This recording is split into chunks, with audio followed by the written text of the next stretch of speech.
Saludos, queridos patitos. Aquí estamos con Mosé Rocén. En una situación de 1 de noviembre, un día de todos los santos para los cristianos.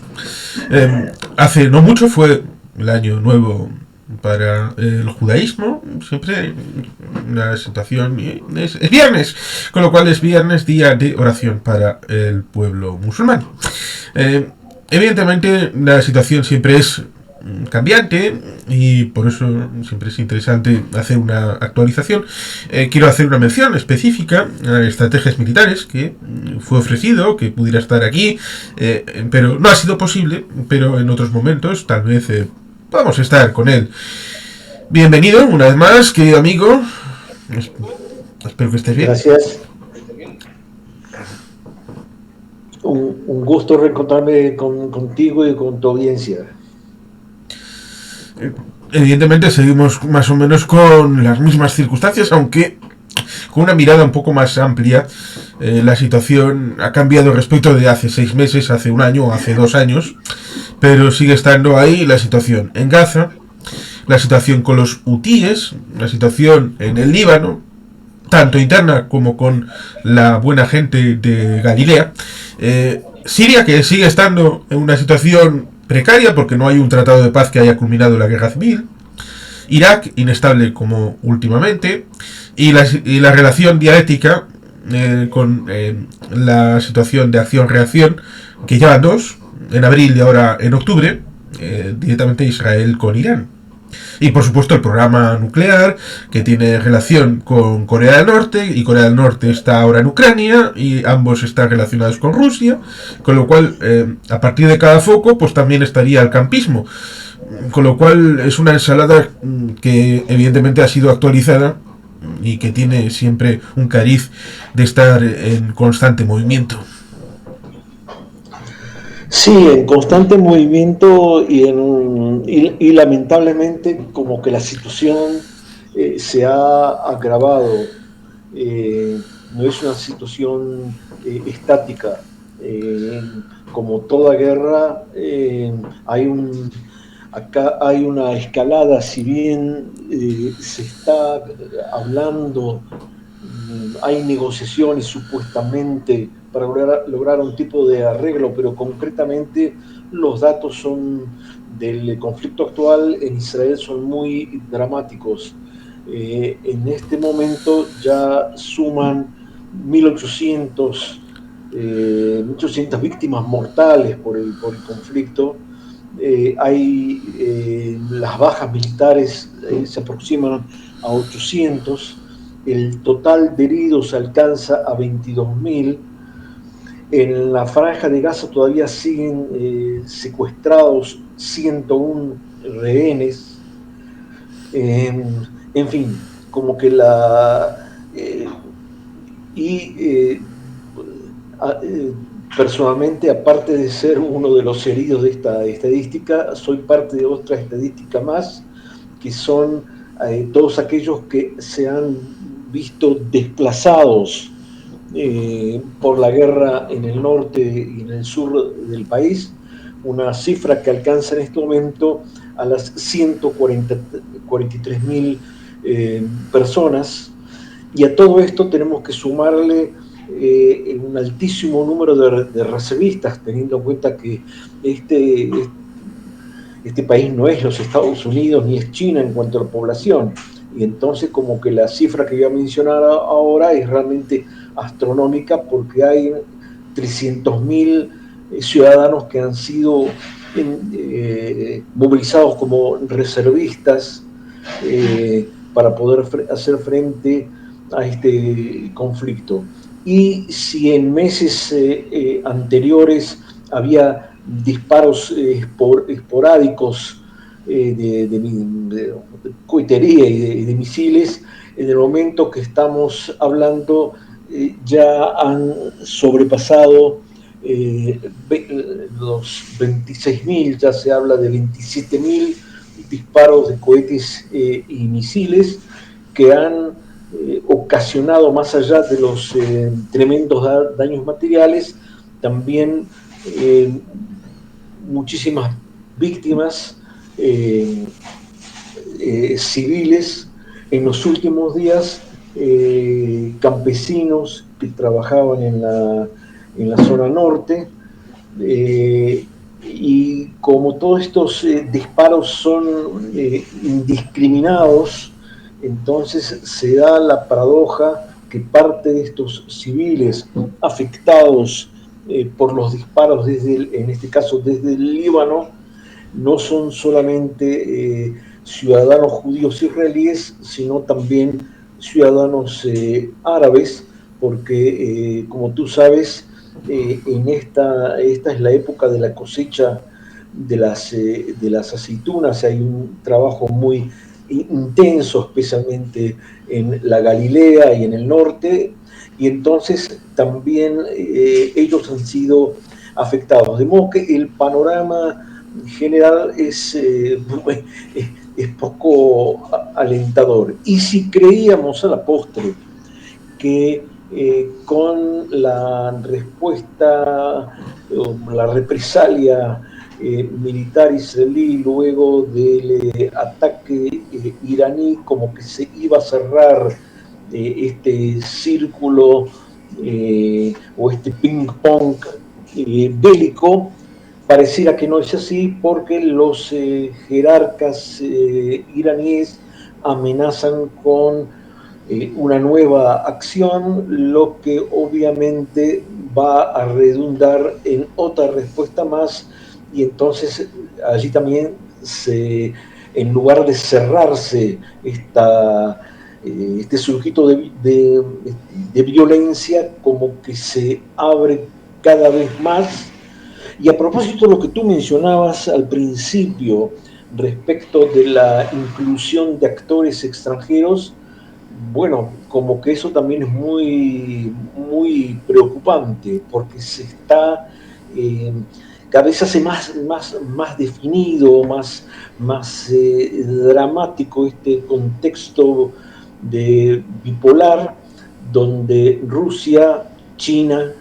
Corea del Norte y la República Islámica del Irán están en este frente contra los países occidentales, y supuestamente nadie quiere en este momento que estamos hablando, hoy 1 de noviembre del 2024, lanzarse a una tercera guerra mundial y nada por el estilo, pero lamentablemente la historia nos enseña que muchas veces un disparo equivocado, que ni siquiera tiene que ser resultado de una orden de algún general, puede desatar una tragedia de inconmensurables consecuencias. Sí, efectivamente, si uno va al origen de la Segunda Guerra Sino-Japonesa, y lo menciono porque Rubén Villamor, un experto en la materia, ha pasado varias veces por el canal, en el incidente del puente Marco Polo, hubo la desaparición de un soldado que directamente pues tenía una situación de vientre, una cuestión bastante humana, y por lo tanto desapareció, pero empezaron a buscarle, y eso degeneró en que supuestamente estaría secuestrado, empezaron a haber discusiones, incluso disparos, luego apareció que había tenido esa situación humana, de vientre, pero ya, digamos que como la pradera estaba seca, cualquier cerilla podía prenderla y incendiarlo todo. Que esa es la cuestión. Cuando un simple chispazo puede incendiar la pradera, no es porque pudiera ser salvable o podemos hacer otro match ball, ir a otro momento hacia el futuro tirando la pelota hacia adelante. No, el asunto es que ya la cosa se estaba cebando, se está cargando, y por lo tanto, si no era ese, era uno siguiente o otro anterior. Con lo cual ahí estaría la dificultad, el hecho de ir desactivando las minas que pudieran haber cebado el escenario. Esos momentos en abril y en octubre, sobre todo en octubre, resulta curioso porque permeó incluso a medios de comunicación como Euskal Irrati Telebista, es decir, la radiotelevisión pública de mi país, de Euskadi, que Irán había dicho que no había pasado nada. todo lo había interceptado, todo maravilloso. Bueno, es poco creíble porque tienen S-300 y otro material anterior, vamos, que tienen F-4 y F-14, pero no Tomcat, sino la versión primigenia.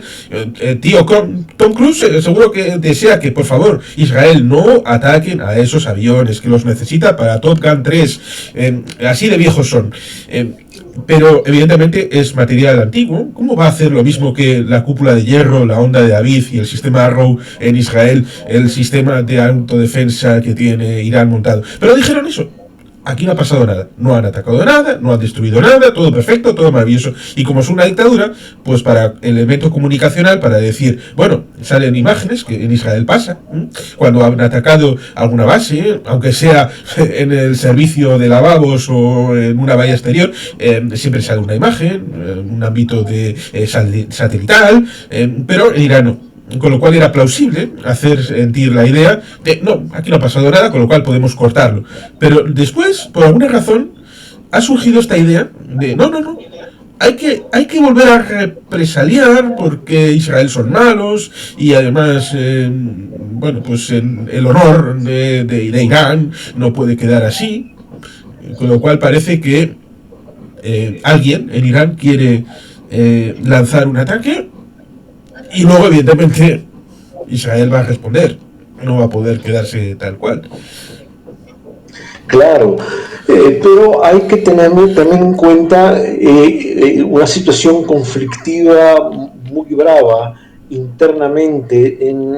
Irán. Y probablemente también sea ese uno de los incentivos. O sea, hay un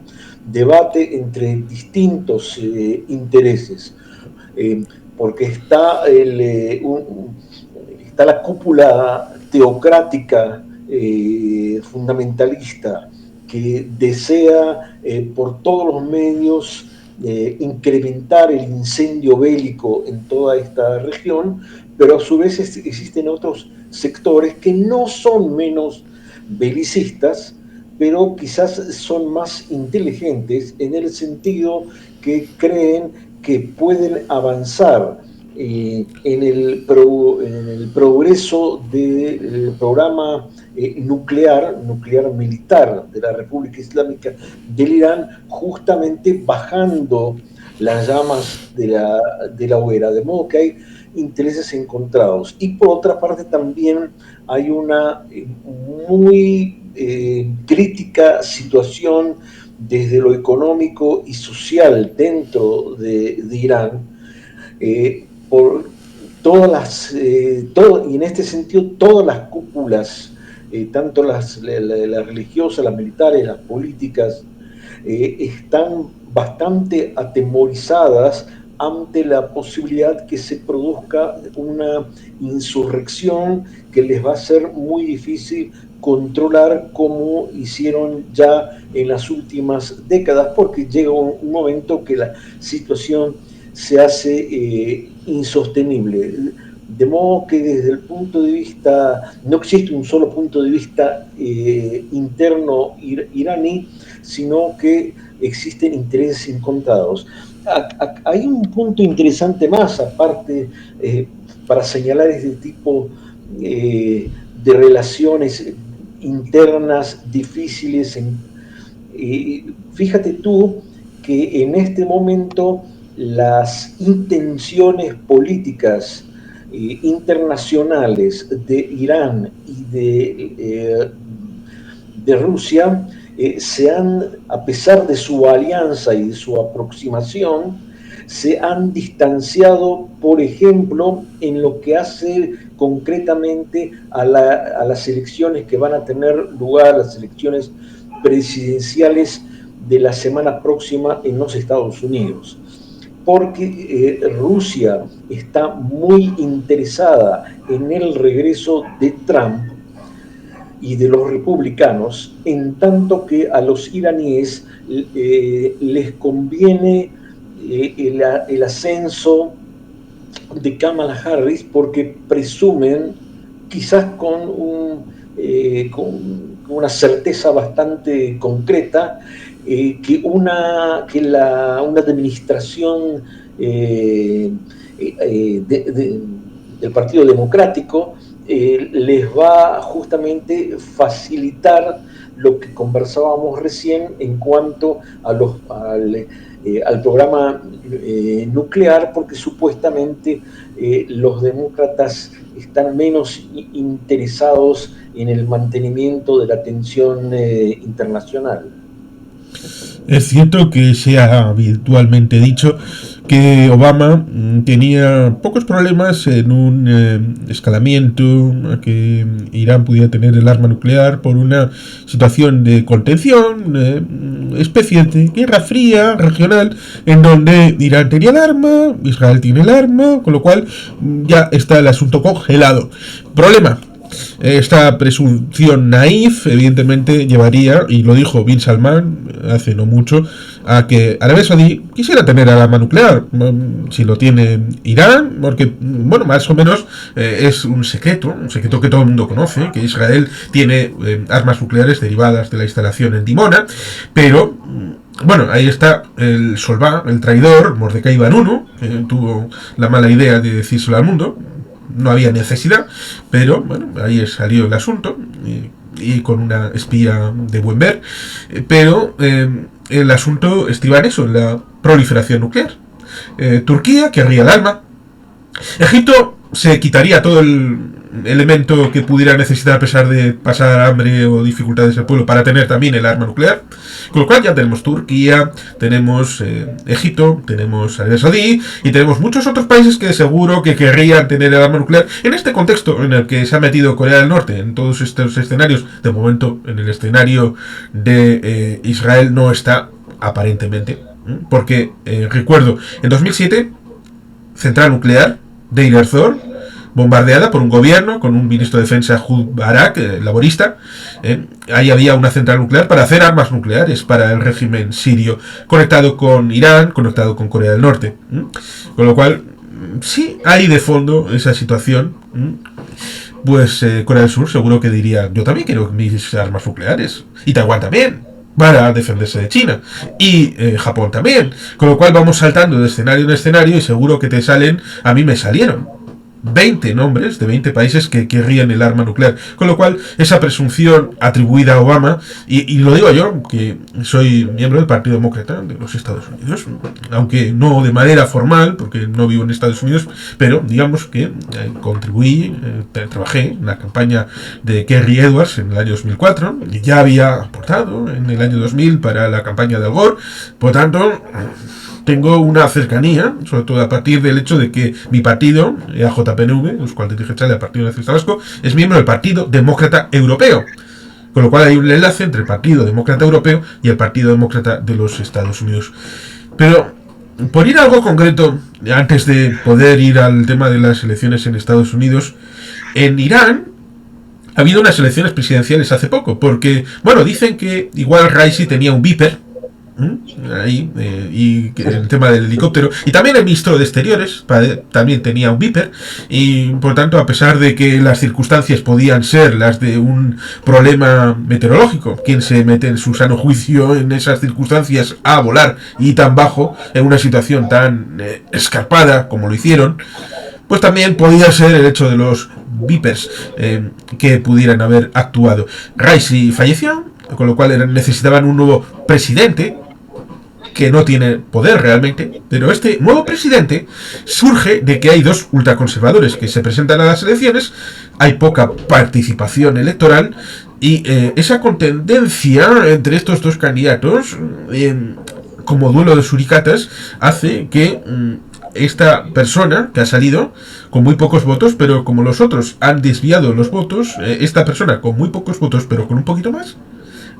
ha salido elegido y va a Estados Unidos a la conferencia de Naciones Unidas a Nueva York, a la ONU, y dice que quiere tener una relación pacífica con los judíos, lo cual ciertamente resulta una novedad. Pero recordemos, el presidente de Irán es un ser que pinta poco. Pero lo más importante es también el hecho de la sucesión. Jamenei está muriéndose, 86 años, tiene leucemia, dicen, algún tipo de cáncer, dicen otros. ¿Puede ser su hijo? Lo cual le convertiría de una teocracia en una monarquía. Curiosamente, como Corea del Norte, una monarquía hereditaria. Y eso seguro que también tiene sus problemas internos dentro del régimen. Efectivamente, pero sobre tu señalamiento yo creo que hay dos focos importantes para ser subrayados. Uno en lo que hace al tipo de dirección política de algunos de los países implicados en este bloque, porque son liderazgos, y eso los hace mucho más peligrosos, liderazgos impredecibles. No me refiero a Irán, que más allá de su política extremista, de las tendencias fundamentalistas islamistas que orientan actualmente a Teherán, pero dentro de todo supuestamente hay una cierta postura más pensada, más programada, en fin,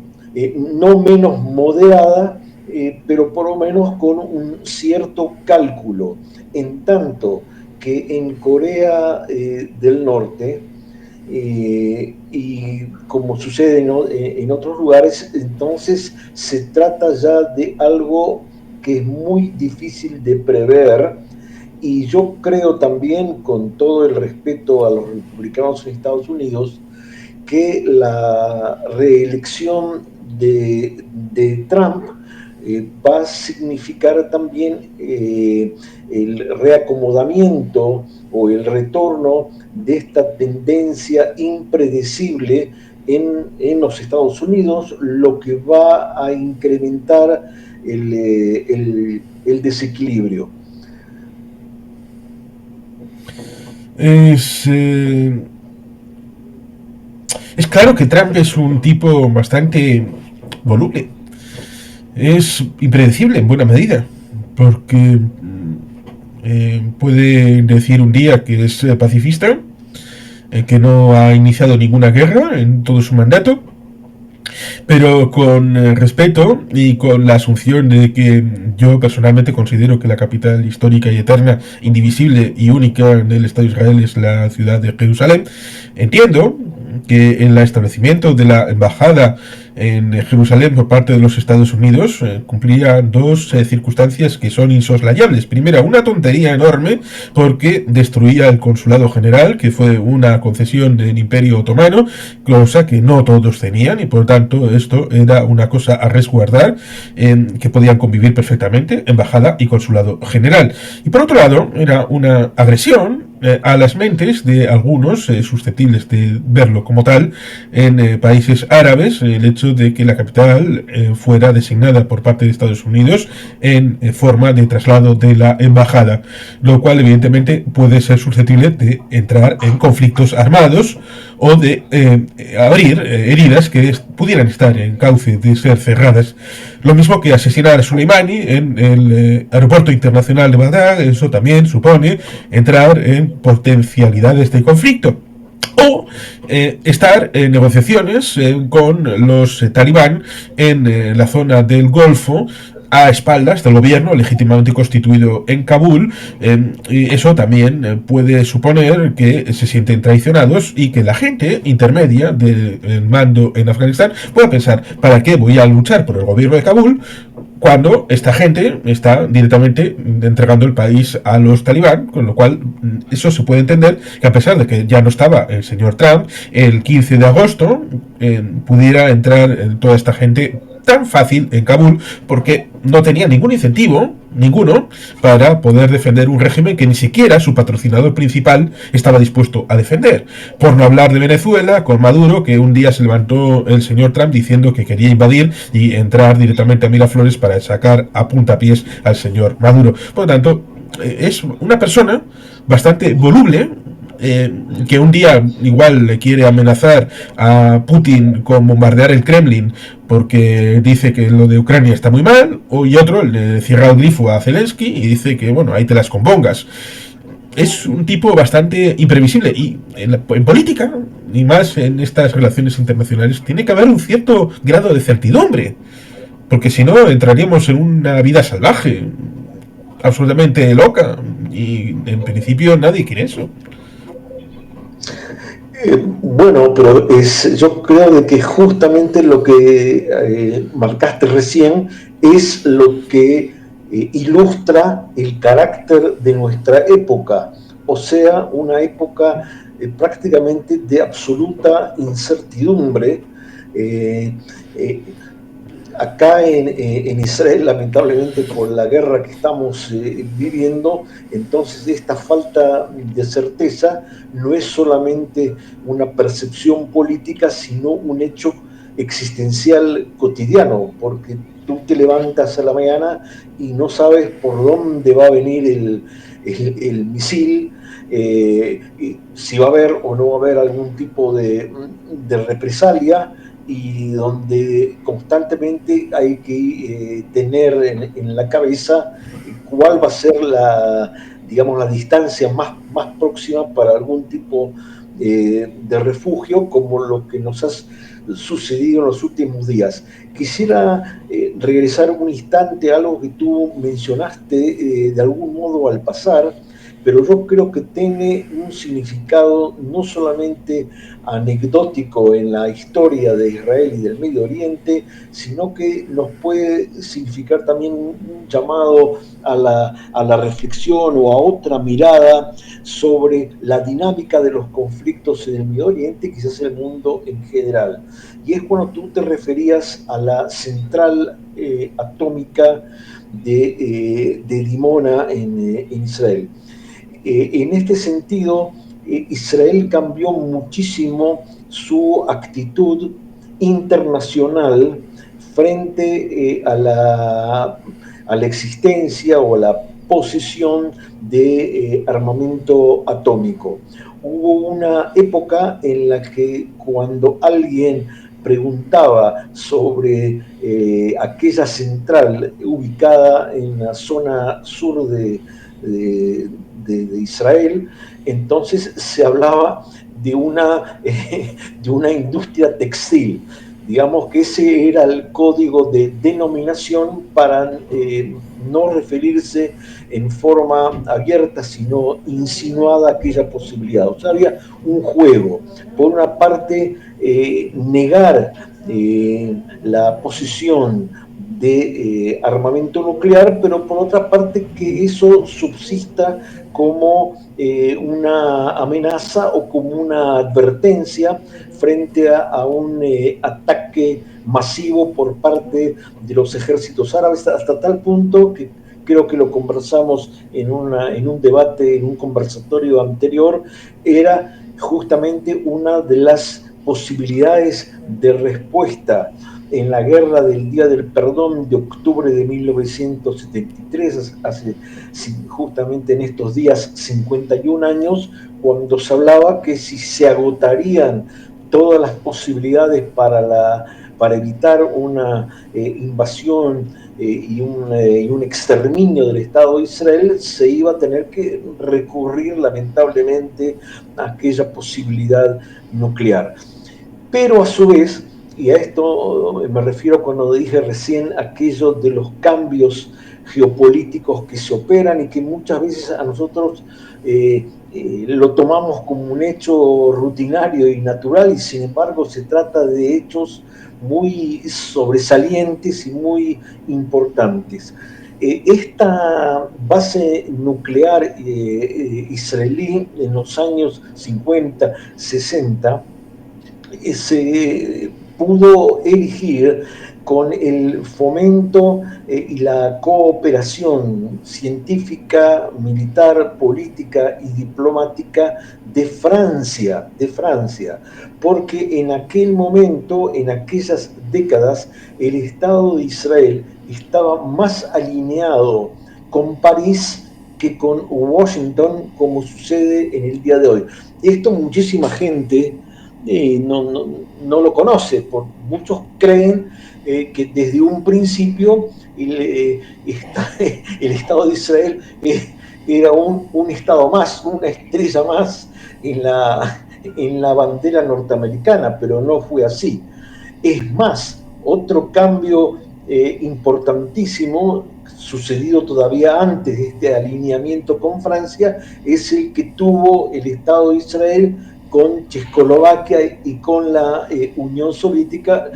Recordemos que justamente la URSS fue el primer país, antes que los Estados Unidos, en brindar su reconocimiento a las Naciones Unidas y su apoyo para la creación, para la fundación del Estado de Israel. De modo que a lo largo de la historia del joven Estado de Israel se produjeron muchísimos cambios. Yo creo de que el actual alineamiento con los Estados Unidos es mucho más firme y más estable que con los bloques anteriores. Y tampoco Israel hoy día tiene posibilidad de entablar algún tipo de alianza alternativa. Me parece de que ni en sueños se puede pensar, por ejemplo, un regreso a la órbita rusa y mucho menos a la China. Y entonces a mí me da la sensación de que el gobierno de Israel no es lo suficientemente consciente de la importancia, el valor y el peso que tiene el apoyo norteamericano, no solamente para su seguridad, sino para la misma existencia del país. Es un elemento interesante el tema de los alineamientos y bueno, se puede hacer un recorrido en cierta medida. Has comentado al inicio con Andrei Gromyko en las Naciones Unidas defendiendo la creación del Estado de Israel en aquella partición del año 47, pero olvida el hecho de la creación por parte de los británicos en una tarde del reino hashemita de Jordania. Y por tanto, bueno, Transjordania, bueno, el término es algo interesante que tiene que ver con el hecho de prometer muchos elementos en la época final de la Primera Guerra Mundial a gente muy diversa, que es como aquel chiste de brindo por mi esposa, mi amante y mi concubina, para que no se encuentren las tres a la vez. Es lo que le pasó a los británicos, que prometieron a dos familias que estaban luchando por el control de Medina y la Meca, y esta situación derivó en que diversos parientes no pudieran tener. Evidentemente, si dos familias están enfrentadas, pues una va a prevalecer, dos entran, una sale, y tuvieron que hablar, no podemos darte Damasco porque el acuerdo Sykes-Picot entre los británicos, los franceses y los rusos, pero como la revolución rusa lo impidió, pues los rusos no recibieron su parte. Estaba ahí para los franceses, con lo cual tuvieron que inventarse Jordania, darle un poquito al tema de la construcción de Irak, y hay el acuerdo Faisal-Weizmann, Faisal, el de Lawrence de Arabia de la película, Weizmann, el primer jefe de Estado, el primer presidente de la República, del Estado de Israel, que formalmente no tiene el nombre de república y tampoco tiene constitución escrita, lo cual le asemeja al Reino Unido. Y luego de la Unión Soviética vio, como le pasó también al Departamento de Estado de Estados Unidos, estos árabes tienen petróleo. Y estos judíos son gente simpática, alegre, incluso hacen chistes sobre eso ellos mismos en las bodas y todo esto, con lo cual son gente alegre y muy cercana, pero el petróleo lo tienen los otros, con lo cual igual tenemos que tener una relación con estos árabes tan simpáticos, pero con la cartera más llena, ¿no? Y por tanto los soviéticos empezaron a ver, estos países árabes se pueden mantener en el cinturón del marxismo-leninismo, de alguna manera, el panarabismo socialista, Gamal Abdel Nasser,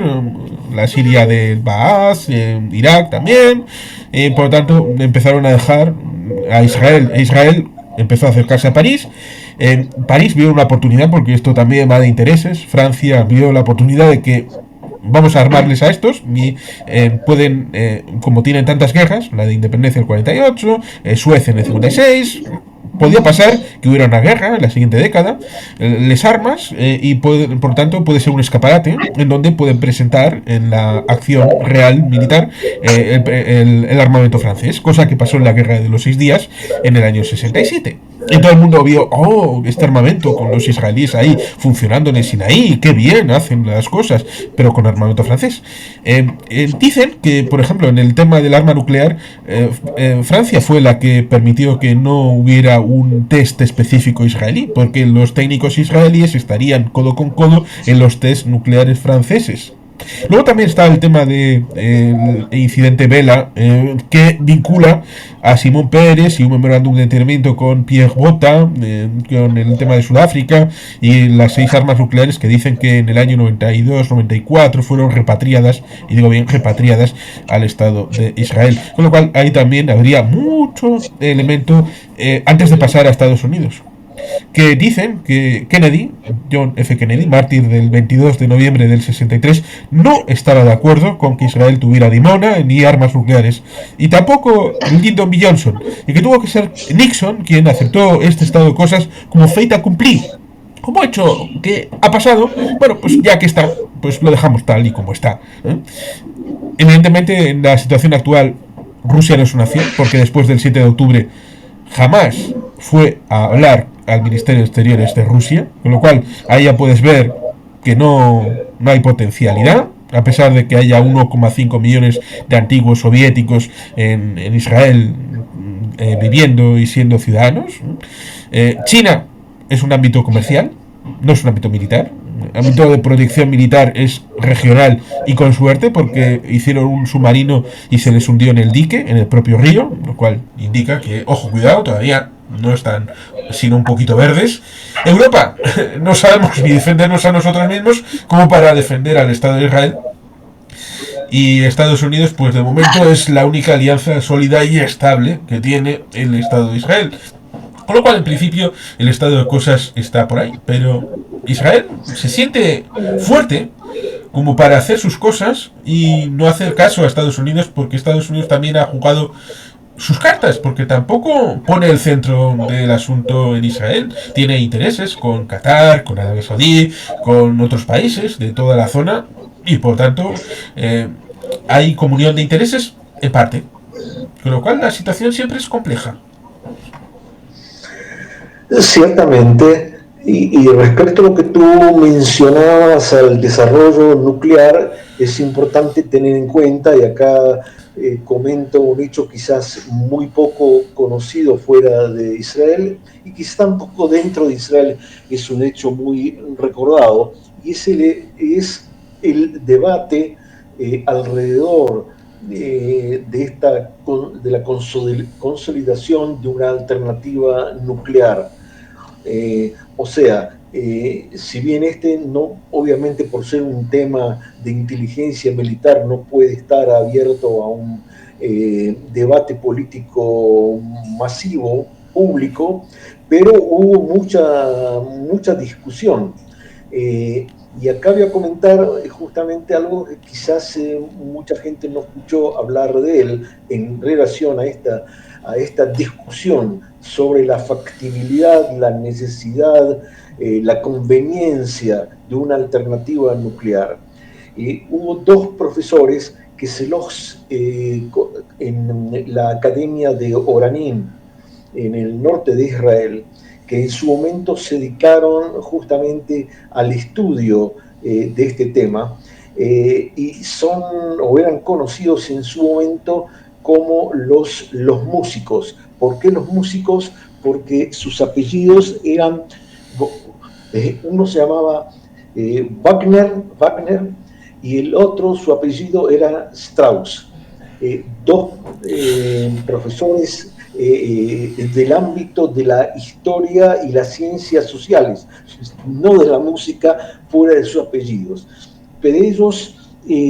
cristalizaron una tesis en el sentido que eran gente justamente próxima al ámbito laborista, o sea, con aspiraciones de paz y de convivencia que consideraban como una necesidad imperiosa para la correcta evolución y el progreso del joven Estado de Israel. Y entonces sostenía de que justamente la existencia de una alternativa atómica iba a evitar o iba por lo menos a reducir las amenazas bélicas por parte de los vecinos que se iban de los contrincantes, de los países árabes adversarios, que se iban a percibir como amedrentados ante esta posibilidad que tiene el Estado de Israel de una defensa nuclear. Y esta posición obviamente era discutido por otros líderes o estadistas del laborismo que consideraban justamente lo contrario. De más está decir de que desde la izquierda radical, por ejemplo, desde el Partido Comunista Maqui de los años 70, entonces también existía una oposición a una política nuclear que consideraban como algo que iba a adelantar lo que ya en esa época, estamos hablando de los años 60, observaban como el peligro de una tercera guerra mundial. O sea, fíjate tú, ya hace 6 décadas este tema ya estaba también en los titulares. Sí, hasta el punto de que el presidente de Ucrania, Volodymyr Zelensky, ha dicho claramente que solamente hay dos alternativas para una seguridad real de su país: o una membresía inmediata de Ucrania en la OTAN, o tener sus propias armas nucleares, que Occidente elija a ver cuál es la que prefiere de las dos. Sí, pero mientras tanto, por lo menos en lo que podemos observar a través de la prensa, de los medios, pareciera ser de que Occidente no estimula mucho la defensa de la soberanía ucraniana. No, ciertamente le dan lo justo y necesario para el sostenimiento del frente y no para una victoria, teniendo un cierto temor, ya probado infundado, con respecto de una Rusia que se ha visto bastante impotente y que solamente le queda el armamento nuclear si es que lo tiene a punto y dependiendo de qué número de ojivas las tenga auténticamente a punto, hasta el punto de que hemos visto esa entrada de Corea del Norte en la guerra en Ucrania, y en Europa la burocracia y los impases bastante longevos de discusión política administrativa llevan a no entregar los Taurus por parte de Alemania, poner limitantes a los ATACMS por parte de Estados Unidos en la distancia que pueden atacar, andar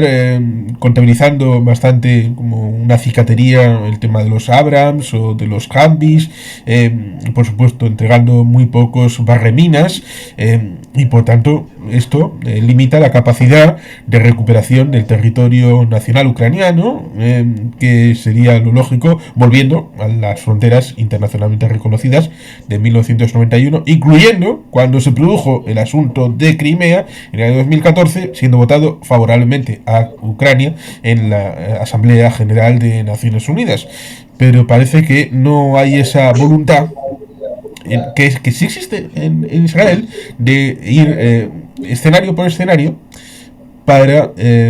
laminar a los enemigos del Estado y que quieren devolver a los judíos al mar, como algunos hablan de aquel mantra de From the river to the sea, Palestine will be free. Vamos, que quieren la destrucción del Estado de Israel completo y absolutamente entero.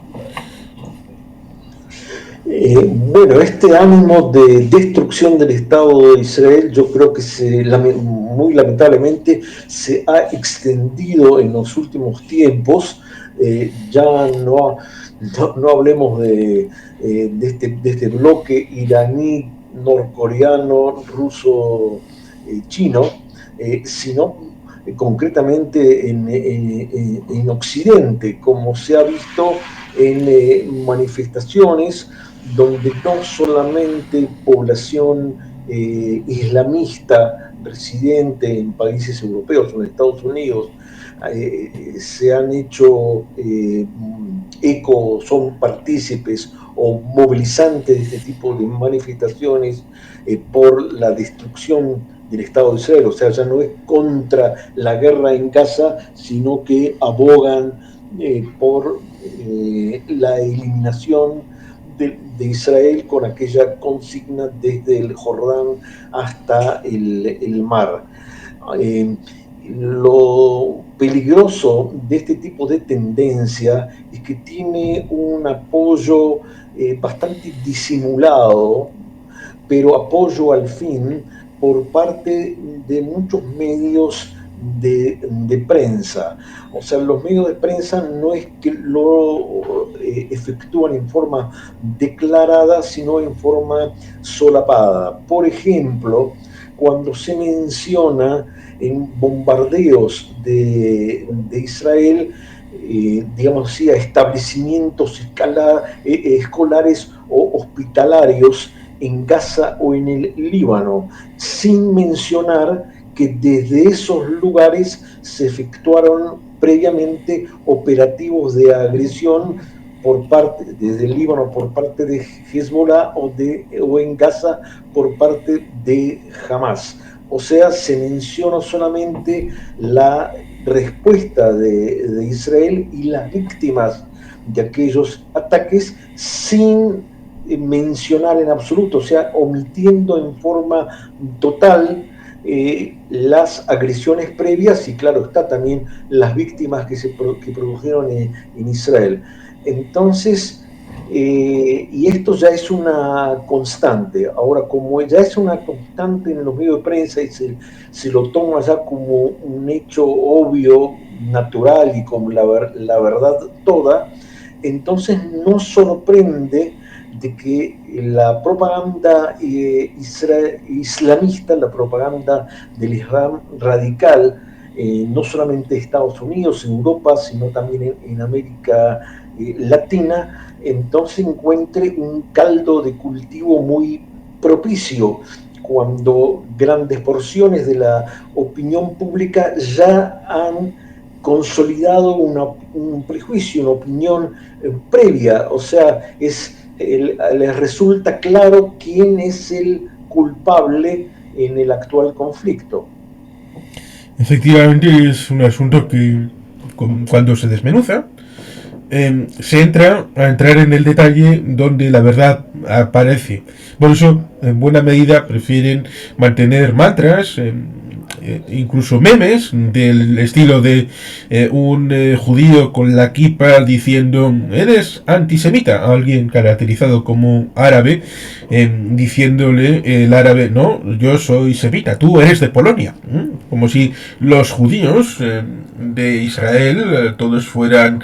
askenazíes venidos de Polonia y los árabes de la zona fueran absolutamente todos de la zona de siempre, de toda la vida, cuando el doctor Irving Gatel dice en sus intervenciones, por ejemplo, que los hurritas en la zona de Canaán, en la época del 4500 antes de la era común, son venidos de otras zonas y por tanto es difícil considerar a alguien estrictamente como un nativo de miles de años en la zona y que todos los pueblos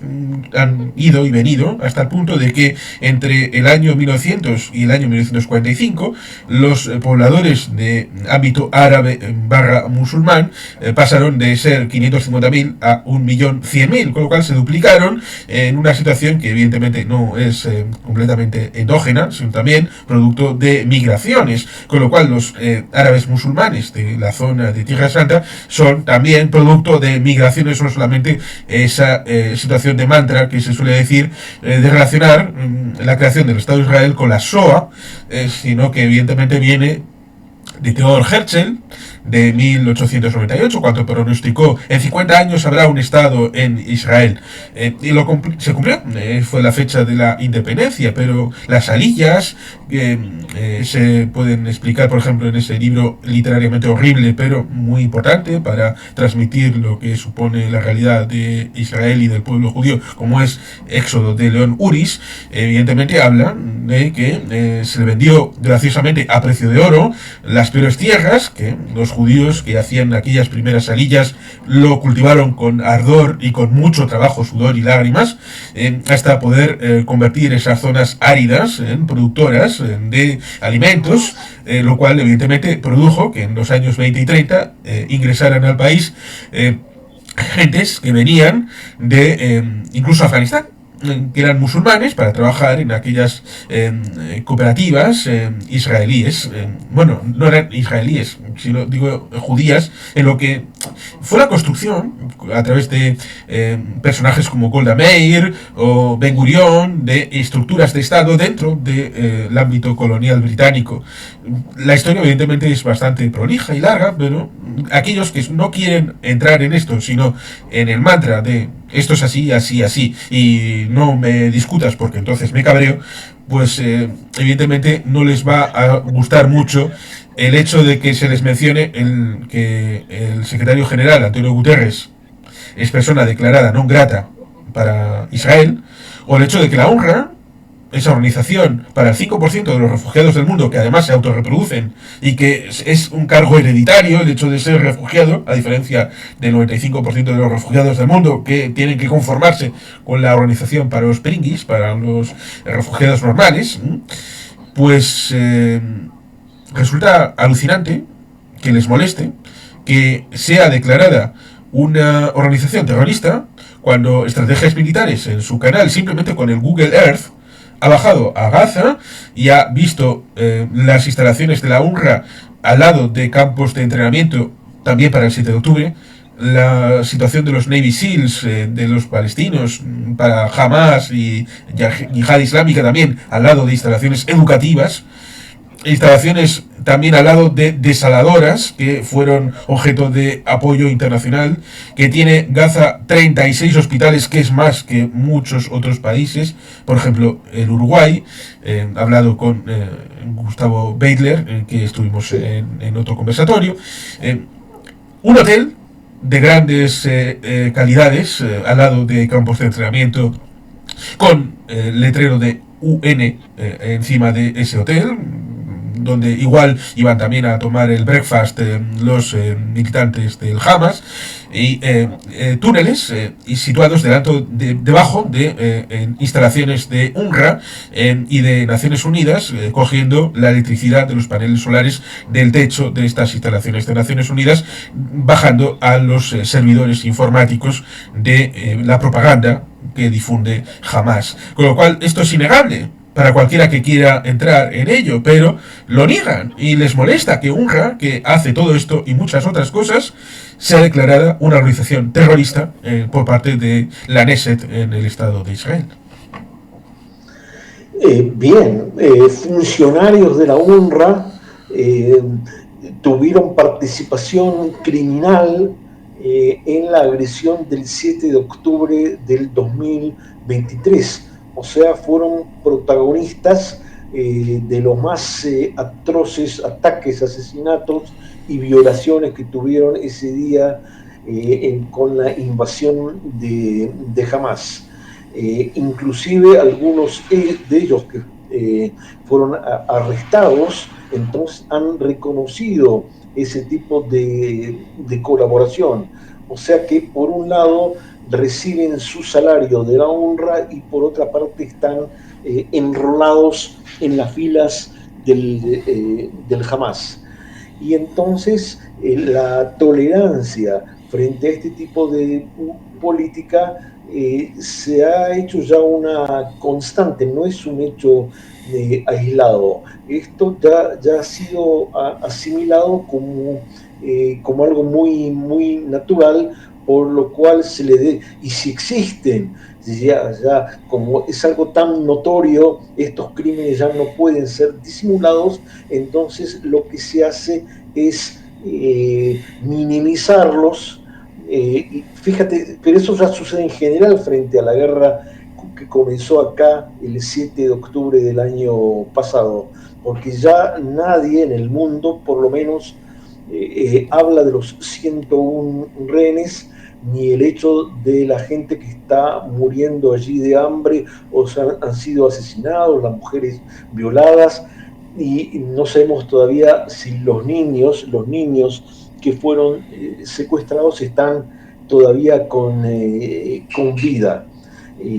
Entonces, este tipo de actitud tan hipócrita y tan generalizada no hace más que llevar aguas a la política beligerante a nivel internacional por parte de Irán como potencia, y es lamentable que ha encontrado sus aliados, sus socios,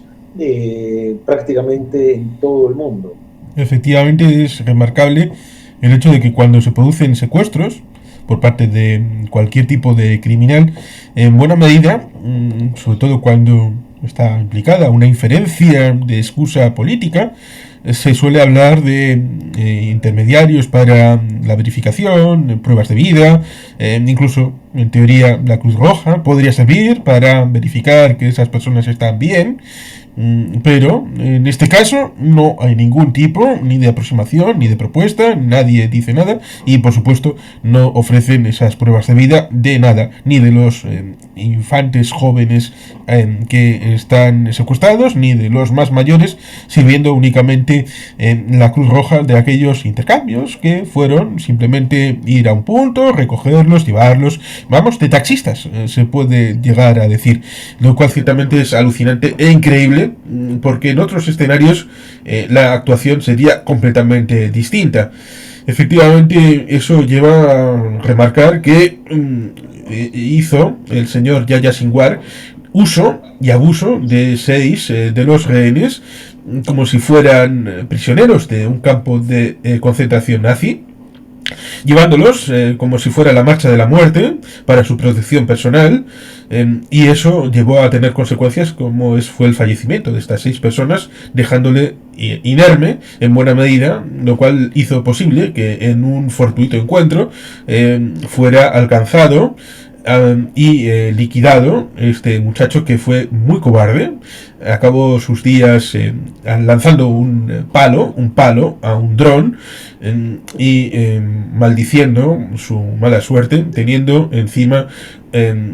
no sé si las ropas de mujer con las que dicen que se había circulado por Gaza en esos últimos momentos. Ahí estaba el líder designado de Hamas, el último que ha podido tener efectivo control sobre el territorio. Pero la dificultad estaría ahí. Está bien la destrucción de Hamas como sistema operativo, pero por un lado, ¿cómo está Gaza en este momento? En donde antes es hasta hace prácticamente un cuarto de hora, los insumos entraban por la frontera con Israel.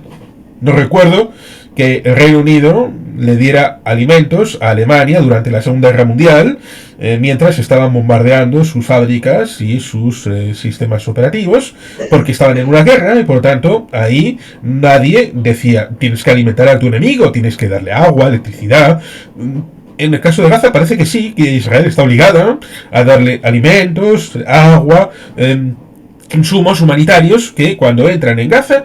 van directo a los túneles y sirve para los militantes de Hamas, y lo que sobra les dejan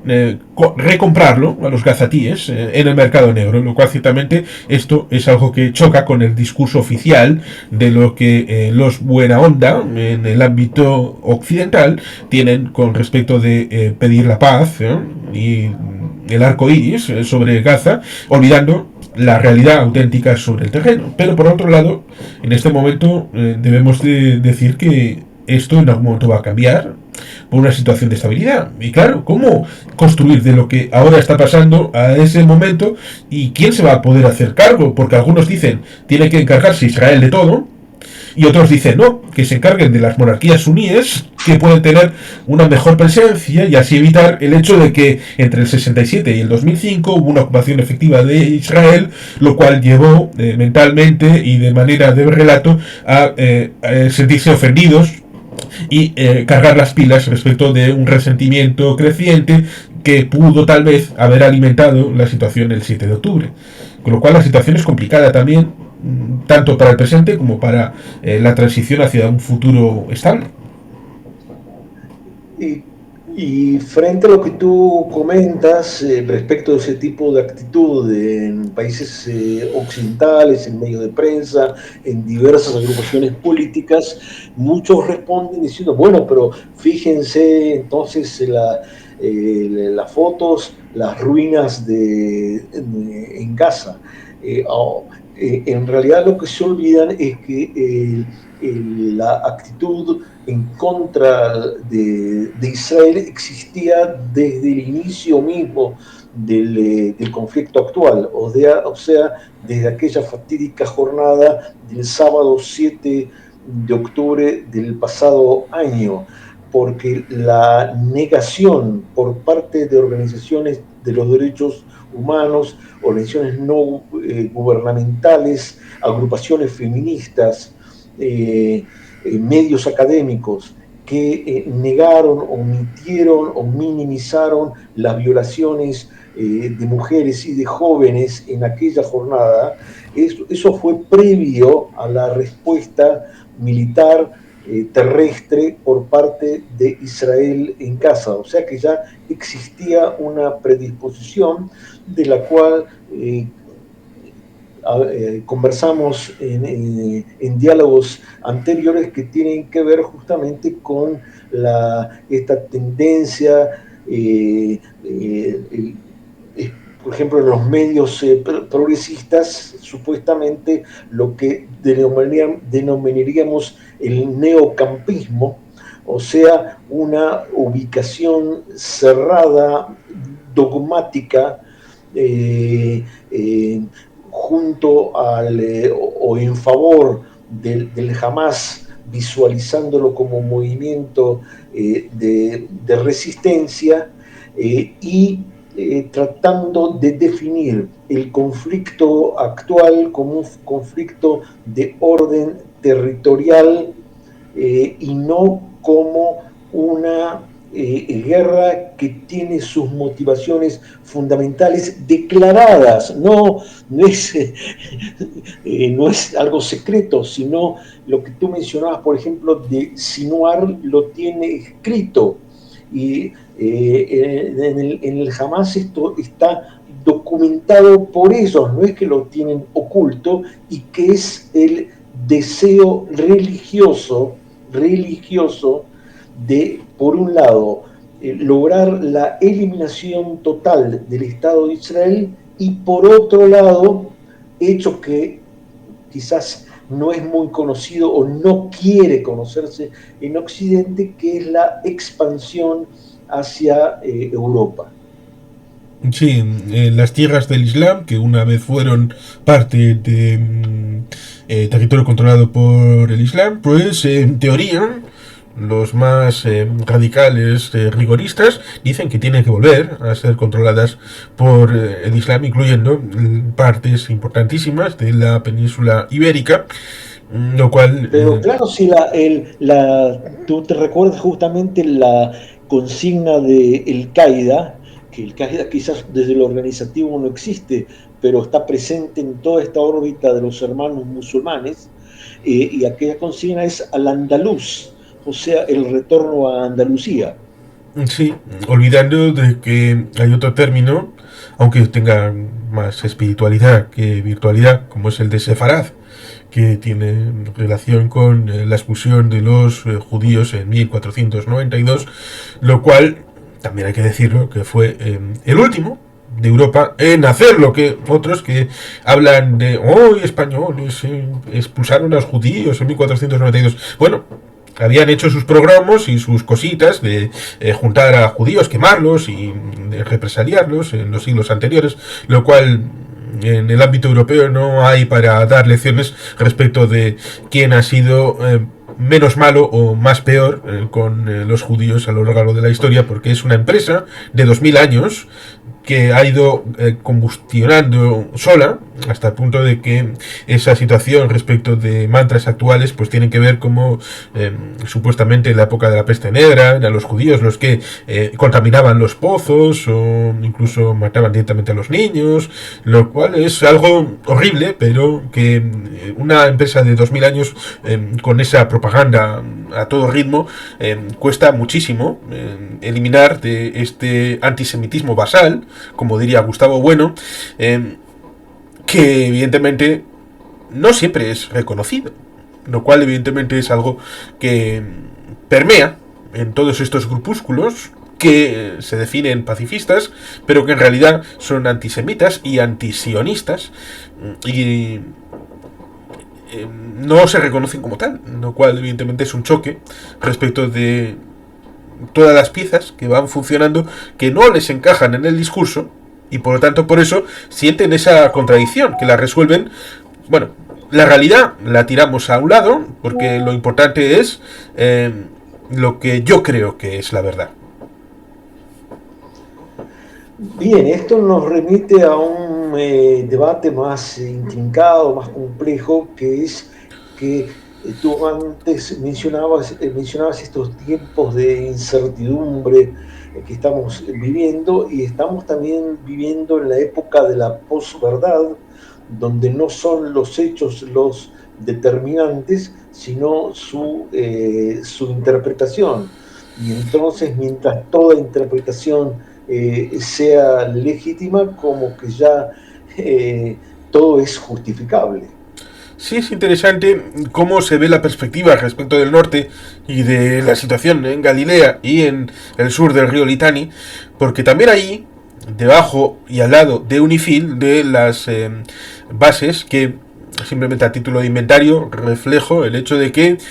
la presencia de España en la base Miguel de Cervantes, el liderazgo en la fase terrestre de Unifil tiene que ver con el hecho de hacerse perdonar la situación en 2004 respecto de la salida de las tropas españolas de Irak por parte de Zapatero de una manera horrible. Las formas son importantes y Estados Unidos se vio profundamente ofendido y 4 años después, a través de Unifil, trató de hacerse perdonar esa situación que fue de extrañamiento y de distanciamiento por parte de Estados Unidos respecto de España.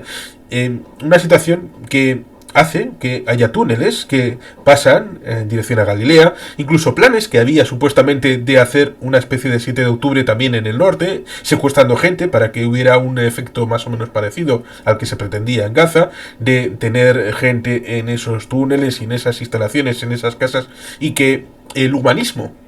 acendrado de Israel de tratar de evitar muertes civiles dificultara la destrucción del Hezbollah. Y en una situación que seguro que resultará interesante respecto de los refugiados que van hacia el norte,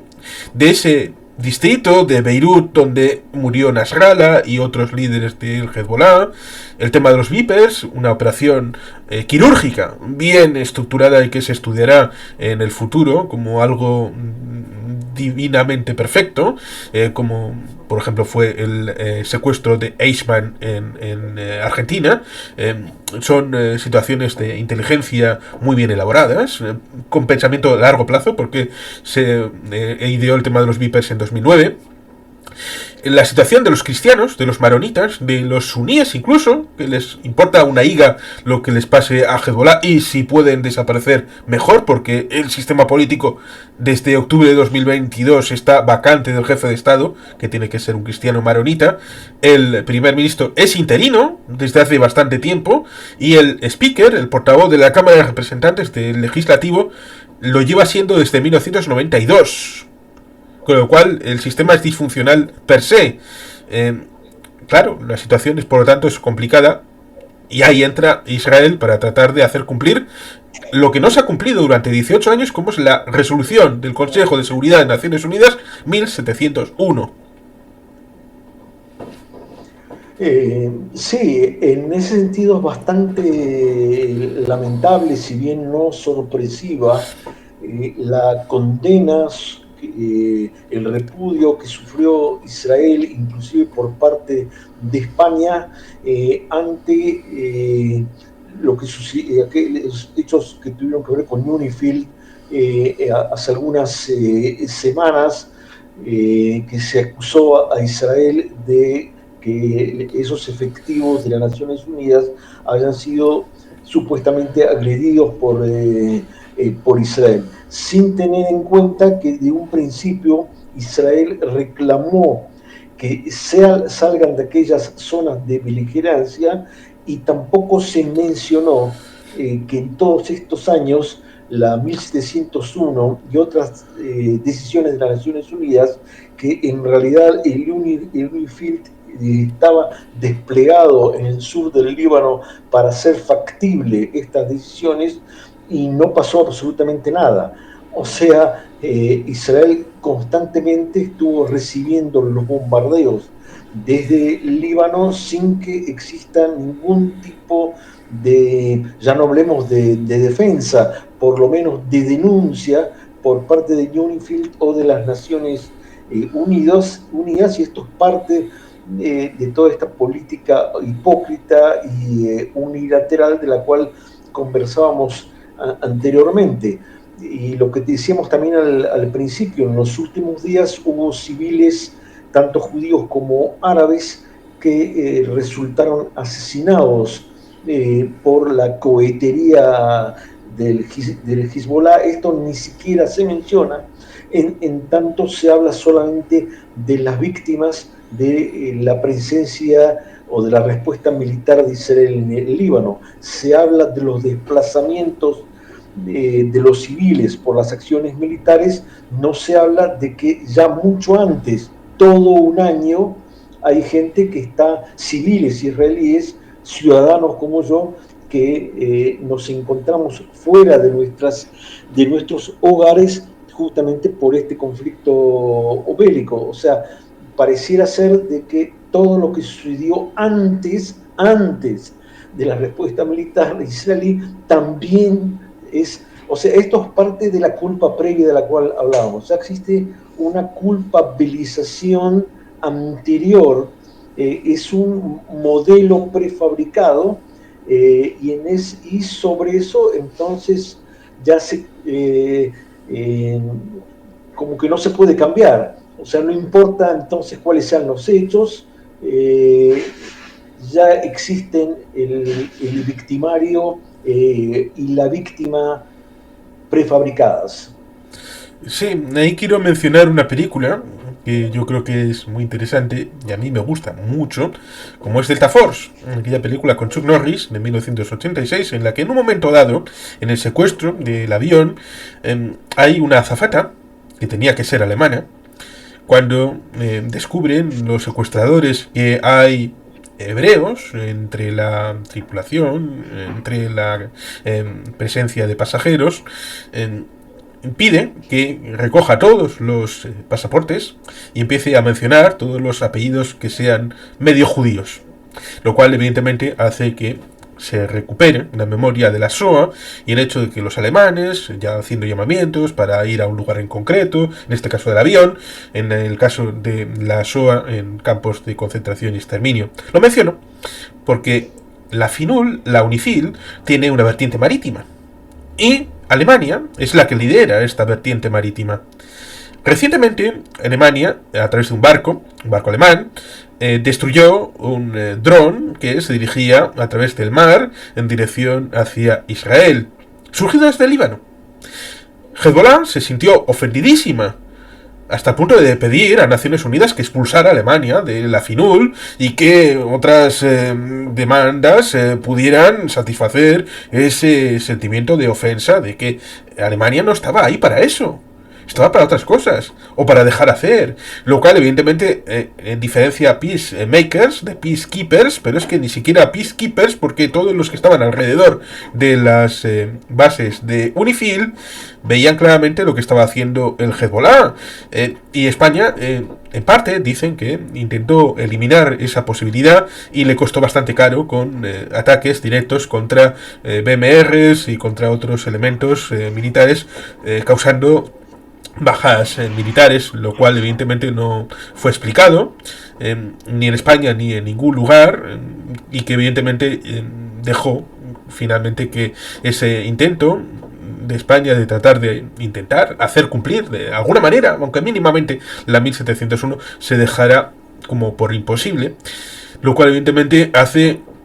ver que si UNIFIL era imposible y nadie estaba dispuesto, ni siquiera el ejército libanés, a cumplir esa operación, pues bueno, pues quítense del medio e Israel hará el trabajo. Pero ni siquiera eso, es como el perro del hortelano, no hacer y no dejar hacer, lo cual con esta operación parece que hay algún cambio. Movimientos con una supuesta declaración de paz, más o menos, o de tregua, el hecho de que intente de alguna manera ese débil gobierno libanés quitarse del medio al Hezbollah, que controlen efectivamente puertos y aeropuertos para impedir el ingreso de armas ilegales al territorio del país, lo cual sería provechoso para un futuro Líbano que fue en su momento un país cristiano de mayoría, ahora no lo es un tercio cristiano. Era conocido como, el Líbano era conocido como la Suiza del Medio Oriente. Con lo cual hay cosas que se mueven. ¿Cómo se ve esto desde Israel? Las noticias que pueden ir apareciendo respecto de las operaciones militares, de la lucha intestina, incluso algunos cristianos echándole en cara o haciendo cosas todavía más duras respecto de esta comunidad de Hezbollah en el propio Líbano, viendo como por ejemplo habían instalado ese parque iraní con imágenes de Soleimani al lado de un parque infantil, por supuesto, para ir adoctrinando a las generaciones más jóvenes con una especie de gincana de entrenamiento militar. Bueno, este es uno de los hechos también es parte de toda esta tragedia libanesa. Hay un abandono por parte de países supuestamente cristianos occidentales de lo que lo que en su momento era la importante comunidad cristiana maronita del Líbano. O sea, en realidad estas políticas extremas, discriminatorias del Islam fundamentalista representado por Hezbollah en el Líbano, tácitamente han recibido una aprobación internacional, y entonces todo esto no hace más que acentuar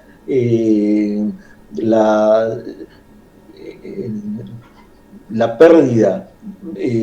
por parte de importantes minorías del Líbano de lo que era su presencia histórica, étnica y cultural en el Líbano. Pero esto, de lo cual no se habla prácticamente del mundo, como tampoco se habla de las comunidades cristianas que existían en Gaza y que fueron rechazadas, oprimidas o exiliadas por parte del Hamas. Entonces hay un hecho que supuestamente es risueño, pero que es mucho más que lamentable, que organizaciones supuestamente defensoras de los derechos humanos y movimientos feministas levantan las banderas del Hamas en Estados Unidos y en Europa, cuando el Hamas y la resistencia islámica no hacen más que exterminar a las minorías, sean estas minorías religiosas, oponentes de todo tipo, o como sucede en Irán con la represión de las mujeres, de los homosexuales, etcétera. Sí, también en cierta medida se echa a faltar, aunque tampoco hace falta que se haga presente, a Bashar al-Assad en Siria como frente respecto de la situación, estando tan cerca, en la zona de el Golán y de Galilea. Tiene cierta forma de miedo para la estabilidad de su régimen, estando ciertamente penetrado por Rusia y por Irán en su territorio, con bases de ambos. ¿Qué se habla por toda esa zona respecto de qué está haciendo Bashar al-Assad, con el hecho de que su hermano también estaba en el ámbito del Líbano y dicen que fue eliminado o no eliminado? Es un asunto bastante interesante, creo. Sí, es un tema mucho más que interesante, es un tema que también tiene que sumarse a las preocupaciones, porque Siria es también un frente más. O sea, así como existen los agentes del subimperio iraní, que son Gaza, los hutíes y el Hezbollah, entonces existen también movimientos terroristas en Irak, y existe un frente más, que es un frente supuestamente dormido, que es el de Siria, donde allí aterrizan los armamentos militares provenientes de Irán. Pero Irán está atenazado no solamente por los intereses de Teherán, sino también por los turcos. O sea, cada vez que los turcos tienen, o sea, el gobierno de Erdogan tiene algún problema con la minoría kurda, entonces no tiene ningún tipo de reparos en invadir territorio sirio como estuviese por su propia casa, y no se escucha la más mínima resistencia por parte de Bashar el-Assad. O sea,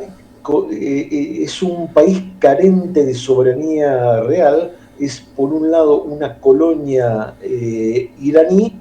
y por otro lado tiene también la presencia turca, que también amerita otro, conversatorio, porque fíjate tú, los cambios que ha tenido Turquía es increíble. Todavía tenemos frescas las imágenes de la visita y de la honorable recepción que se le hizo al presidente Herzog, el presidente de Israel, en Turquía hace unos años, y ahora en los últimos meses. Entonces Erdogan y Turquía se han declarado abiertamente a favor del terror de Hamas, y han invertido los términos. O sea, el mundo tiene una muy corta, demasiado corta su memoria, y entonces no tiene en cuenta la incidencia de este tipo de actitudes en la inestabilidad en la zona, y en lo que decíamos al principio, los riesgos que implican ante el estallido de una conflagración más amplia, mundial. Sí, entonces podríamos establecer un relato contrario al que algunos quieren imponer, en términos de lucha anticolonial, lucha contra el imperialismo, de liberación nacional, incluso, en Líbano, para superar el colonialismo de Siria y del Irán en décadas precedentes, incluso la liberación de la propia Siria del contrato colonial que tiene respecto de Rusia, de Irán, de Gaza, respecto de la opresión colonial imperialista del Hamas. Y por lo tanto, la lucha de Israel sería una lucha humana, antiimperial, anticolonial, de liberación nacional, de empoderamiento de grupos humanos, de defensa de sus derechos humanos en Gaza, en el Líbano, y por lo tanto sería un asunto que debería de ser bien considerado, incluso por estos buena ondita, incluso por los campistas, pero evidentemente no les va a gustar porque esa realidad les fastidia precisamente su propio relato. Claro, porque el conflicto actual no es solamente un conflicto armado, sino que es una guerra entre narrativas, y estas narrativas no solamente que están muy bien instaladas, sino que son constantemente alimentadas por este tipo de propaganda, y va a ser muy difícil lograr algún tipo de cambio, porque al calor de este tipo de propaganda, como que ya es parte de la educación, ya es parte de la calle, hay un acostumbramiento hasta y una asimilación de estas políticas, y esto no hace más que acentuar la necesidad de lograr algún otro tipo de esclarecimiento o de alternativa. Sí, porque hay un escenario del que no se habla, quizá porque esté soterrado, porque no interese a algunos mencionarlo, como es Judea y Samaria, Cisjordania, donde en teoría está Mahmoud Abbas, Abu Mazen, y la autoridad palestina de Olepe Fatah, como dice el doctor Gil White. Tenemos ahí actividad, no hay actividad. ¿Qué hace OLP Fatah, Al-Fatah, autoridad palestina? ¿Hay algo reseñable? Sí. En verdad, la situación de la OLP, que era la imagen, la esperanza, la representación de las aspiraciones de autodeterminación, de autoemancipación nacional palestina,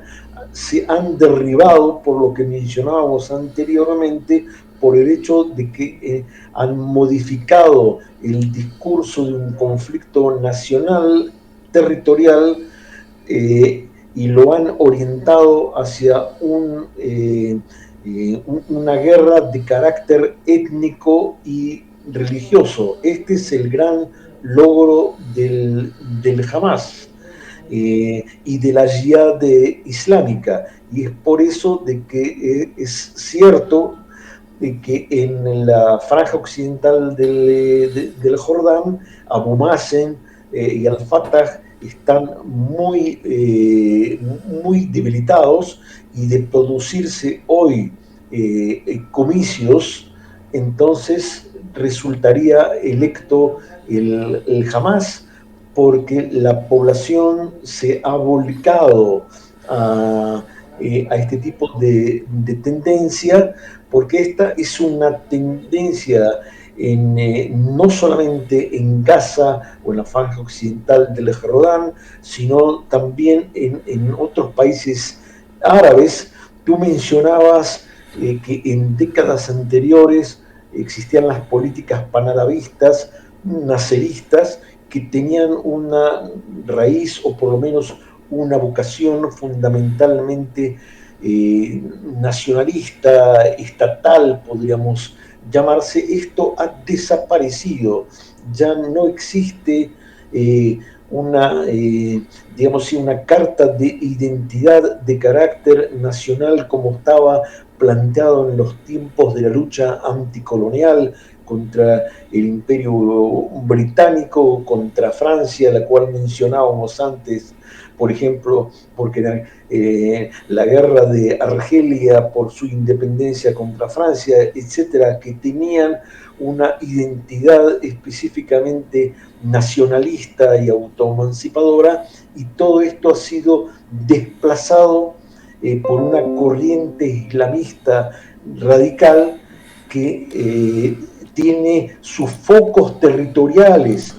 en Yemen, en Gaza, en el sur del Líbano, todo lo que es esta presencia militar chiita, pero recalco, tiene una ambición mucho mayor, una ambición de tipo imperial, de reconquista de espacios en Europa, en Occidente, en Estados Unidos, etcétera. Creo que hemos hecho una referencia respecto en buena medida a los elementos, pero falta uno,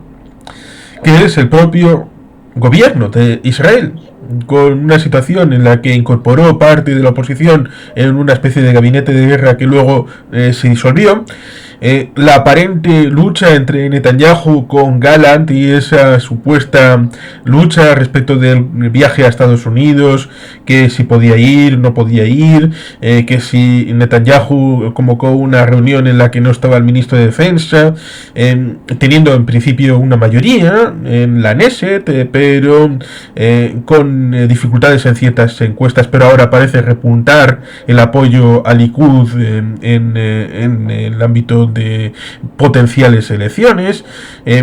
con lo cual la debilidad intrínseca del gabinete, el posible apoyo, la separación respecto del ministro de Defensa, son elementos que dan estabilidad o no la dan en una democracia que siempre es bastante líquida, a diferencia de esos regímenes más pétreos, aparentemente más estables, como son esas dictaduras que se oponen al Estado de Israel. Pero claro, uno de los errores más, yo diría inclusive imperdonables en lo que hace a la política de Netanyahu es la falta de un diseño político y diplomático estratégico. O sea, en lo táctico, Netanyahu ha dado su apoyo, su estímulo a acciones militares muy exitosas. Por ejemplo, lo que tú también mencionabas antes, que tiene que ver con el hecho de que tanto el líder del Hezbollah, Nasrallah, como el del Hamas, Sinwar, ya no están al frente de sus organizaciones terroristas, pero este debilitamiento de los adversarios, de los movimientos de la guerra y del terror en el Líbano y en Gaza, este debilitamiento militar no ha sido acompañado por algún tipo de programa político a largo plazo que efectivice, no hablemos de un plan de paz, pero por lo menos algún tipo de cese de la guerra y de cierta convivencia, porque no nos podemos engañar, la guerra no va a poder ser sostenida en forma indeterminada. Tanto sea Harris o Trump, ninguno de ellos, creo, le van a dar un sustento militar y diplomático a muy largo plazo como el que ha sucedido hasta ahora. Entonces se va a tener que llegar a algún tipo de negociación. Este es el momento mejor, supuestamente, como para llegar a algún arreglo, justamente por los impactos logrados por el Ejército de Defensa de Israel, con lo que tú mencionabas antes, que tenía que ver con los Vipers, con la aniquilación de focos de terror, y con otras demostraciones de fuerza, como lo que tuvo, por ejemplo, la Fuerza Aérea Israelí en Irán en los últimos días. Pero si todo esto no va a ser aprovechado o sea, positivamente, acompañado por algún tipo de propuesta diplomática y que pueda remitirnos a un gobierno que no sea el de Hamás en Gaza, sino a otro tipo de horizonte civil en Gaza o en el Líbano, como que mucha gente en el Líbano, por ejemplo, lo está esperando. Antes hablamos de la minoría cristiana y yo creo también de parte de la población drusa del Líbano. O sea, en estos lugares se puede perfilar otro horizonte, pero eso también depende de una actitud gubernamental israelí que no se reduzca solamente al plano militar, sino que también tenga visos de una acción diplomática mucho más sólida y más seria, que era justamente una de las etiquetas, uno de los distintivos que tuvo siempre el Estado de Israel. Por ejemplo, con cancilleres sobresalientes como era Abba Eban. En fin, Israel siempre tuvo la inteligencia como para hacer frente a las limitaciones militares con alguna acción diplomática y seria, profunda, reflexiva, y en este momento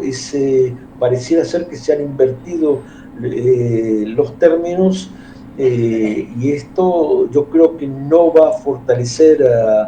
a Israel, aunque parte de la opinión pública es cierto lo que tú mencionabas, entonces ha vuelto a darle su respaldo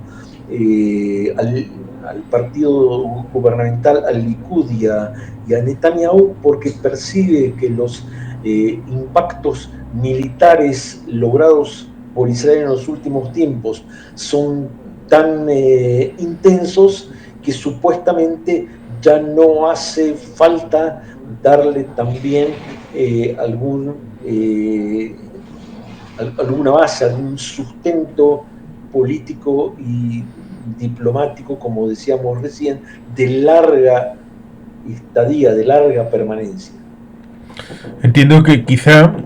tendría que cambiar la opinión pública israelí y la percepción del gobierno de que cierto es que ha pasado ya más de un año, del 7 de octubre, que no solamente una guerra infinita puede ser una solución duradera, que la solución militar no es eterna debido a la limitación de personal, y ahí está la situación respecto de los ultraortodoxos y la situación de mandato constitucional de hacer el servicio al ámbito militar y las reticencias debido a que estos grupos son los que apoyan parlamentariamente a Bibi en la Knesset. El hecho de evitar centrar solamente en solución militar puede abrir posibilidades a un reestructuramiento del Líbano, con esos grupos tratando de empoderarse y de dar poder al ejército libanés para poder ser suficiente para luchar contra el Hezbollah y también reestructurar Judea y Samaria, Cisjordania y Gaza en el ámbito palestino, y tal vez olvidando completamente la solución de 2 estados, pero implementando una de 3 estados, que haya un estado palestino en Gaza, un estado palestino en Cisjordania, porque han recibido dinámicas distintas, pero pudiendo en un futuro hacer una proyección integradora regional entre lo que pueda ser Gaza, Cisjordania, Israel, Líbano, Jordania, una estructura mínimamente como el Tratado de París o el Tratado de Roma, que pudiera generar una entidad multicultural. Las potencialidades son muchas, pero para eso hay que entender que no solamente de milicia vive el hombre, y por tanto tal vez sería complicado, pero sería una vía que no sé si está encima de la mesa ni dentro de cuánto puede estar encima de la mesa, porque recuerdo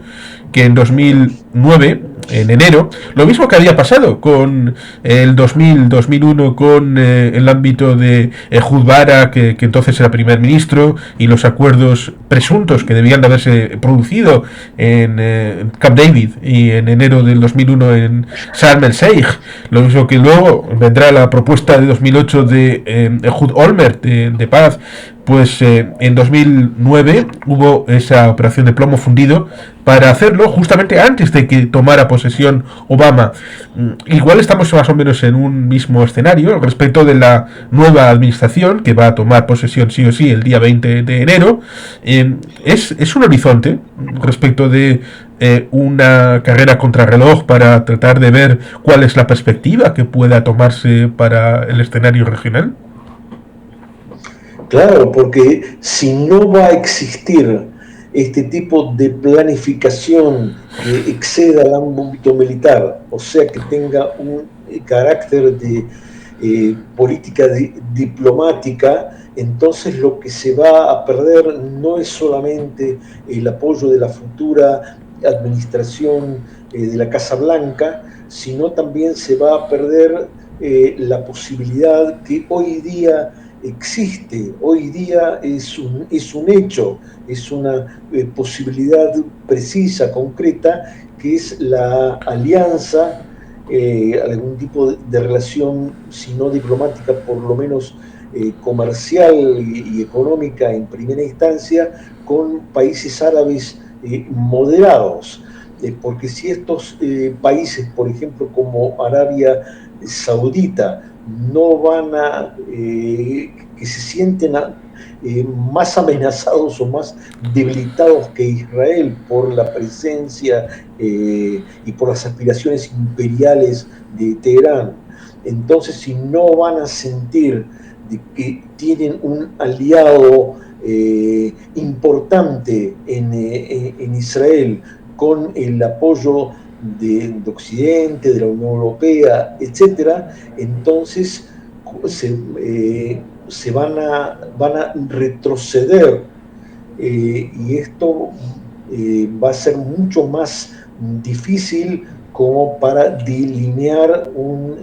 horizonte de convivencia y de estabilidad en el Medio Oriente, y lo destaco una vez más, se trata no solamente del Medio Oriente. En la situación actual de inestabilidad y de crisis, entonces esto también es un riesgo real, puede ser fatal para el mundo entero. Sí, en efecto, los acuerdos de Abraham están ahí, y precisamente el 7 de octubre existe porque Irán quiso evitar la muy cercana entonces foto de reconocimiento de Arabia Saudí de la realidad del Estado de Israel y la incorporación de la propia Arabia Saudí a los acuerdos de Abraham. Tenemos reciente abril con la participación de la propia Arabia Saudí y de Jordania. Incluso ahora podemos decir que en octubre hubo derribos de parte de Jordania de elementos que iban desde Irán en dirección hacia Israel, lo cual evidentemente es algo que revela la participación de esta coalición de jure o de facto, da igual, pero coalición, a fin y al cabo, entre países suníes y el Estado de Israel, cosa que debería valorar para poder ponerla en perspectiva, y el hecho de que quizá el 7 de octubre llevó a gente a poner el caparazón es comprensible en un primer término, pero luego hay que entender que Israel no está sola, que no lucha en solitario, y que eso puede suponer abrir esa situación a cambios políticos, pero que suponen trascender el hecho militar que está haciendo daño a la economía de Israel. Eso no podemos olvidarlo. La economía de Israel está en momentos de tensionamiento, y una economía así pues no puede durar en este estado mucho tiempo. Exacto, así es. Pues creo que en buena medida hemos hecho un repaso de lo que es la situación en este momento. Si quisieras incorporar algún otro elemento que nos hayamos dejado de situación periodística, política, que en este momento esté siendo circulada en lo que es Israel, y que pudiera darnos luz a algún elemento que nos hayamos dejado o que pueda complementarse, pues... Bien, en el día de hoy día viernes 1 de noviembre, en estos momentos el gabinete está discutiendo el presupuesto para el próximo año fiscal, y ya se habla de muy profundas restricciones